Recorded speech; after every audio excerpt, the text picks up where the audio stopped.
Okay, so now I've got your attention, I will begin. I started these videos about exactly a year ago, and it was really in preparation for this very moment. Doing the videos just to get me more confident and comfortable in front of the screen so I can start to deliver something much more heart rather than anxious recipes and tips and scenarios to play out with your food choices. So I feel I'm the food guy. I've been going to parties for years and bringing cakes and chocolate and kombucha and kefir and sauerkraut and sprouted seeds and activated this and polyphenol that and all this foodie jazz. It's all been a bit of a guise and a bit of a cover, because really when it comes down to it, the health that I want to inspire, give insight towards for people to attain or look towards or achieve or gain these health benefits, and I've alluded to it throughout this year, is connection to self. When you're connected, the ability to connect to others is it just happens, it's just natural. And within this video I'll use the word natural, becoming natural, just relaxing into self a bit more. For me, the food is so important because it's a reminder, it's a trigger that reminds you of who you are.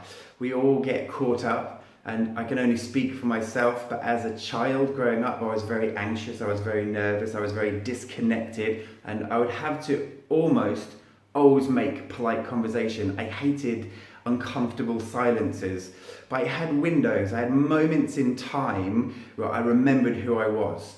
And I even tattooed myself. One of my very early tattoos was to remember who I am. I'm confident, I'm empowered, and it just helped me. It didn't negate the fact that I was sometimes anxious, sometimes nervous, sometimes uncomfortable in certain situations, but it gave me an anchor, it gave me a root to remember, to believe in myself, and that really helped as a gentle reminder along the way. So I fear that saying health comes from connection to self is a bit too abstract, it's a bit too Brightonian, it's a bit too wishy-washy, and then I've been thinking about this a lot really, and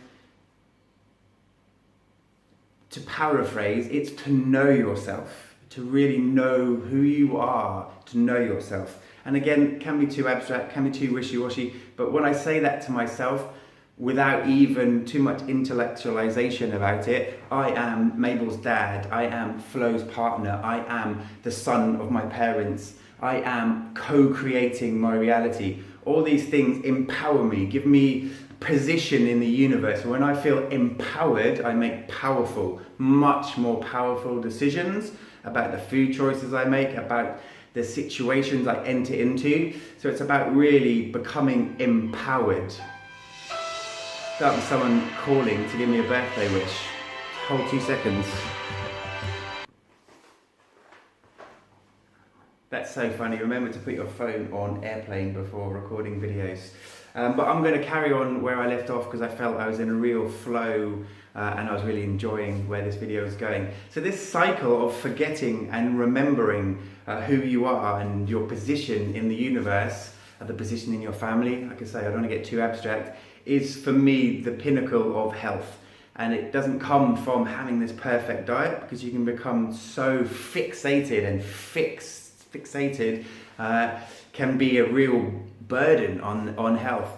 So for me, the food is almost a trigger, a reminder, habitual. It breaks habits. You know, you often go for the sugary, easy to get energy from, which comes from sugar or alcohol or different substances that aren't for optimal health. But to have a structure or foods in place, healthy snacks. This is why I've been really fascinated and really putting a lot of love and passion and interest in creating healthy snacks, because it's when you're on the go and you get that tummy rumble and you just need something to eat. You often are in a less than optimal state. I'd say you've almost forgotten who you were. You just need something to fix that hunger, fix that craving, just to satiate you. So a healthy snack as a go-to snack. So my foods are there to be available when it's just like you don't have to think. You just grab it and eat it. It's environmentally friendly packaged, it's environmentally friendly sourced products, so it ticks all those boxes. So it's healthy for you, it's healthy for the planet, and it doesn't create this kind of anxiety about, oh, what should I fill this space with? What snack should I go for? So yeah, that for me is the secret ingredient in the Organogy snacks. It's just something that you can trust in, something that you know is environmentally, ethically sourced, and it's going to not spike your blood sugar, as you'll see from my year's worth of videos, that I'm fascinated by keeping your blood sugar on an equal tilt. If you're going to be spiking your blood sugar, you're going to be on a roller coaster, and there's loads more research. You can Google it nowadays, but having insulin sensitivity for me is paramount, and becoming insulin resistant and having different inflammatory and different scenarios unfolding in your body, I think is a cornerstone, unfortunately, of leading to ill health. So keeping your blood sugar balanced, for me and my research, is really paramount, and it's really integral, important way to go with things. And then overthinking things, over analyzing things, take you out of your center, and it wastes energy deciding, should I have this or should I have that? And if you just have a safe go-to snack, if you just have Organogy activated seeds, Organogy crackers, Organogy chocolate, just there. So I'm hungry, I don't need to think about it, I've got something that I know I can rely on and I can trust, that I know ticks all the boxes, plastic free, well sourced, healthy for the body, not going to spike my blood sugar. So that's the secret ingredient to the products. It's just stops you thinking too much about what snack, what food choices you should make in that moment. It's just there on hand. Go. Thanks, guys.